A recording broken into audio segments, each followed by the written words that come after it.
빌립보서 1장 1절 그리스도 예수의 종 바울과 디모데는 그리스도 예수 안에서 빌립보에 사는 모든 성도와 또한 감독들과 집사들에게 편지하노니. 아멘.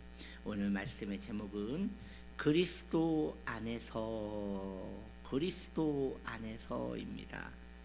바울은 오늘 이 서신에서 인사하기를 그리스도 안에 있는 성도들에게 인사를 하고 있습니다. 그리스도 안에 있는 성도들에게 인사를 하고 있는 것이에요. 여기에서 명확한 개념 정리가 나오죠. 성도는 누구입니까? 성도는 교회 나오는 사람이 아니라 그리스도 예수 안에 있는 자가 성도인 것이에요. 교회를 다녀도 그가 예수님 안에 없다면 그는 성도가 아닌 것이에요. 하나님께서 성도를 이 땅에 보내신 이유는 이 세상에 우리 구주 예수님 보여주며 살라고 우리를 이 땅에 보내주신 거예요. 성도는 자신의 삶에서 예수님이 보여야 하는 것입니다. 언제 성도는 이 세상에게 우리 구주 예수를 보여줄 수 있는 것일까요? 너무나 안타깝게도 성도가 예수를 이 세상에 보여줄 수 있는 그 유일한 방법은요, 환난 때에만 예수를 보여줄 수 있어요. 어떠한 분들은 이렇게도 이야기합니다. 하나님, 제게 물질을 주시면 제가 세계 선교에 헌신함으로 하나님 살아계심을 증거하겠습니다 라고 이야기도 합니다.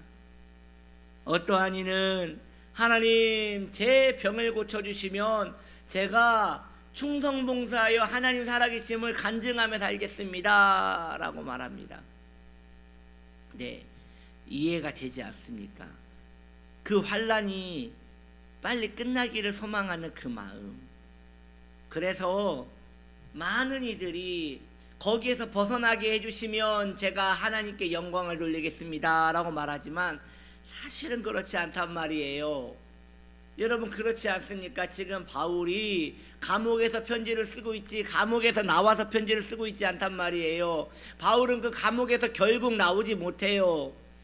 바울이 우리같이 하나님께 영광을 돌려야 한다면, 여러분이요, 제가 지금 감옥 밖으로 나왔습니다. 도저히 나올 수 없는 상황이었는데 기적적으로 제가 감옥에 나왔습니다. 이제 제가 하나님의 살아계심을 증거하겠습니다 라고 해야지 맞는 것인데, 바울은 그렇지 않단 말이에요. 여전히 감옥에 있으면서도 하나님께 영광을 돌리더라는 것이죠. 여전히 돈이 없는데도 하나님께 영광을 돌리더라는 것이죠. 여전히 몸이 아픈데도 하나님께 영광을 돌리더라는 것이죠. 바로 하나님께 영광을 돌리며 하나님을 드러내는 그리스도인의 삶은 환난을 대하는 자세에서 구별이 되는 것입니다. 이 세상은 환난을 굉장히 두려워합니다. 여러분, 신문과 뉴스를 보십시오. 계속 이 땅에 환난을 예고하고 있습니다. 뉴스를 보십시오. 신문을 보십시오. 계속 반복하여 얘기하는 게 큰일 났습니다. 환경이 오염되고 있습니다. 이러다가 지구가 망하겠습니다. 큰일 났습니다. 전쟁이 일어나고 있습니다. 이러다가 유가가 떨어지겠습니다. 유가가 더 올라서 다 죽겠습니다. 큰일 났습니다. 전쟁이 계속 끝나지 않아서 석유값은 올라가고 전기세도 올라가고 이제 큰일 났습니다. 물가가 계속 올라가서 큰일 났습니다. 지금은 별거 아닙니다. 내년은 더 힘들 겁니다. 그 내년은 더 힘들 겁니다 라고 계속 큰일 났습니다 라고만 얘기합니다. 그럼 언제 괜찮아집니까? 아니요. 우리 권사님들 아마 기억하실 거예요. 10년 전에도 그 얘기 똑같이 들으셨어요. 20년 전에도 그 얘기 똑같이 들으셨어요. 세상은 계속 얘기해요. 큰일 났다고. 왜요? 환난이 너무 무서운 거예요. 그들에게 닥칠 환난이 너무 무서운 거예요. 그래서 이 세상에서는 환난을 피하고 싶어서 점을 봐요. 구슬해요. 그러면 그 점집 사장님이 말하기를 동쪽으로 가지 마라 그러면 절대 동쪽으로 안 가요. 왜요? 거기 가면 환난을 당할까 봐. 그만큼 이 세상은 자신에게 환난이 오면 견딜 수 없음을 알고 있기 때문에 발발발발 떨면서 긴장하면서 맹수 앞에 사는 초식동물 같이 살아가는 것이에요. 그러므로 성도는 그들이 그렇게 무서워하는 환난을 견딜 수 있어야 하는 것이에요. 해결되지 않는 이 문제를 끌어안고 감사할 수 있는 강심장이 되어줘야 하는 것이에요.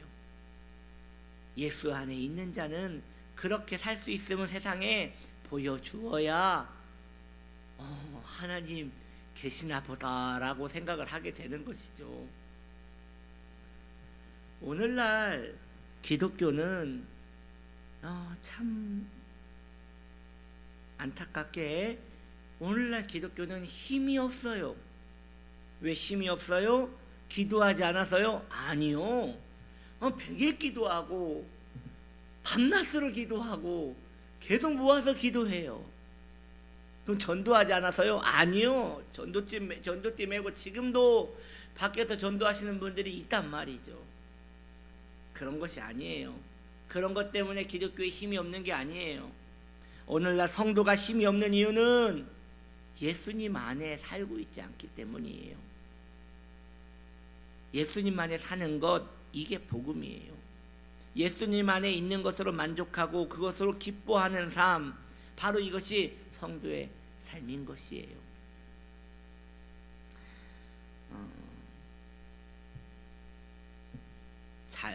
그 불신자 남편과 성도인 아내가 사는 집이 있었어요. 그 집에는 독자 아들 하나만 있었어요. 그런데 이 불신자든 성도든 그 아들을 사랑하는 마음은 둘 다 끔찍했어요. 어느 날 그 아들이 속절없이 세상을 떠나버렸어요. 그때 그 아버지는 완전 절망했어요. 굉장히 성실한 사람이었어요. 하루도 직장을 쉬지 않는 매우 성실한 사람이었어요. 때로는 자상한 아버지였고 때로는 자상한 남편이었어요. 그런데 그 상황에서 그 아버지는 순간 폐인이 돼버렸어요. 살아갈 이유가 없다면서 그때부터 직장도 나가지 않고 술만 퍼마시고 완전히 깔아졌어요. 그런데 놀라운 것은 그의 아내는 어제와 똑같이 살아가는 거예요. 눈물을 뚝뚝 흘리면서도 어제와 똑같이 살아가는 것이에요. 그때 그 남편이 한동안 아내를 쳐다보다가 아내를 유심히 관찰하다가 질문을 한 거예요. 내가 볼 때 나보다 당신이 내 아들을 더 사랑하는 것을 내가 알고 있는데 나에게 소중한 내 아들보다 당신은 이 아들이 전부였는데 어떻게 당신은 이렇게 똑같이 살아갈 수 있어? 도대체 아들을 사랑하긴 한 거요? 정말 사랑했는데 어떻게 이렇게 맨정신으로 살 수 있지? 라고 이야기했어요.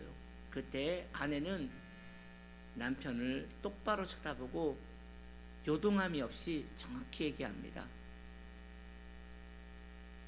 내가 섬기는 하나님께 내 아들이 돌아갔습니다. 나는 이후에 천국에서 내 아들을 만날 것입니다. 그러기에 많이 슬프지만 소망이 없는 것은 아닙니다. 저는 나의 하나님을 섬깁니다. 나의 하나님을 믿습니다. 그래서 살아갈 수 있는 것입니다. 라고 이야기를 했습니다. 그때 그 남편이 엄청난 두려움에 빠져요. 아, 하나님 계시는구나. 그러니까 이 환경에서 저 사람이 살지 정상적인 사람은 살 수가 없을 텐데 저 사람이 사는 거 보면 하나님 정말 계시는구나 라고 하면서 그 이후에 그 남편이 회심을 하고 그리스도께로 돌아오는 사건이 있었습니다. 여러분이요, 결국 끝까지 가면 이 문제에서 걸리게 되는 것이에요. 결국 끝까지 가면 이 세상이 성도를 그리스도 안에 있는 사람인지 아닌지 분별할 수 있는 유일한 방법은 그거 하나밖에 없는 것이에요. 왜요? 예수 믿으면 잘 된다더라.